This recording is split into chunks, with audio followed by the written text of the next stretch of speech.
السلام عليكم ورحمه الله. ان شاء الله تكونوا بخير وعلى خير يا ربي. في هذا الفيديو هذا يلقاكم احسن الاحوال.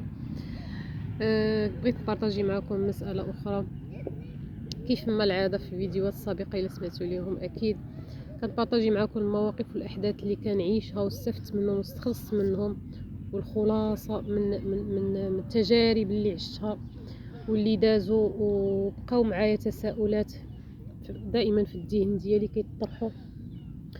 دائما كنقلب على المعلومه وكنقلب على الاسباب وكنحاول نفهم وكنحاول نعرف علاش، ولكن واحد الوقيته كنت كان بحال كنستوكي المعلومات في الدماغ ديالي، كنستوكيها بدون تطبيق. يعني بحال داك الجوع للمعلومه، بحال التعطش للمعلومه. فيما بانت لي شي معلومه هذه غادي تفيدني، هذه غادي تعاونني في هذه غادي تساعدني في هذه المساله هذه، خلق عندي مشكل فيها، كنمشي مثلا فيديو نفتحو غيتهضر على مساله معينه عندي فيها مشكل. مثلا كوتش كيهضر، خليت ما جربت حصص الكوتشينغ، ما خليت ما جربت. فاذا بي لقيت راسي بانني كنجمع غير معلومات، يعني في الدماغ ديالي بحال كنعمر راسي ولكن بدون تطبيق. يعني هذه المساله هذه حتى هي انتبهوا ليها وسطروا عليها مزيان. اي معلومه بحثوا عليها باش تتقلبوا على انكم تعاونوا ريوسكم، ولا انكم تلقاو الحل واحد المشكل عندكم، ولا تعالجوا واحد الطباع فيكم، ولا تخدموا على واحد الحاجه في الشخصيه ديالكم.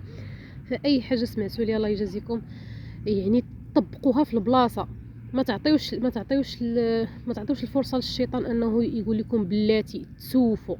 يعني هذه المساله انا هذه كنت عانيت منها ويعني وباقه تنجتهد في هذه المساله هذه ديال داك التسويف. دائما هي المعلومه عندي، كيفاش الطريقه باش نطبقها هي عندي، ولكن التطبيق ديالها انني نطبق انا شخصيا صراحه كنخليها. المهم هي عندي المعلومه، كنزيد عليها معلومه اخرى، فاذا بك نوصل واحد الخطره لواحد الوقيته صافي ما كنحماش مازال نسمع شي معلومه، مازال نبحث على شي حاجه. راسي كيضرني من كثره المعلومات اللي عندي بلا ما نطبق. هذه حاجه طبيعيه، بحال هكذا الدماغ ديالي عطيته واحد الباجاج اللي هو كتير وما مطبقه حتى شي حاجه. صافي عيا ما عارف اشنو يشد، واش يخدم على هذه المساله واش ما يخدمش.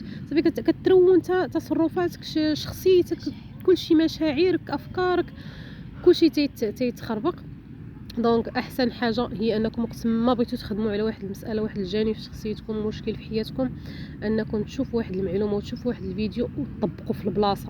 يعني تبداو التطبيق يعني في الوقيته فاش سمعتوا المعلومه طبقوها هكا باش غادي تغيروا، هكا باش غادي تحسن حياتكم، هكا باش غادي تزيدوا للقدام.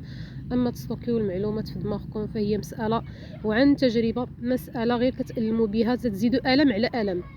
بحال هكا ربي اصلا هو تيقول لك هي المعلومه عندك وانت ما استغليتيهاش. انا جاوبتك، انا عطيتك حل. حيت بعض المرات راه لي فيديو، هاد المعلومات الكثيره في السوشيال ميديا اللي كاينين هما راه عباره على رسائل هما يتصيفطهم لنا الله سبحانه وتعالى بعض المرات على شي تساؤل عندنا في الداخل ديالنا، شي مشكل عندنا.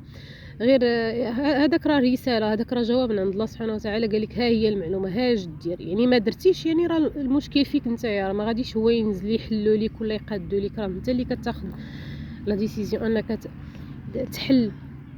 تحل مثلا، وتخدم على راسك وتخدم على شخصيتك وتخدم وتنوي وتكون يعني تكون صادق في التغيير، وصادق في انك بغيتي تحل هذاك المشكل اللي عندك.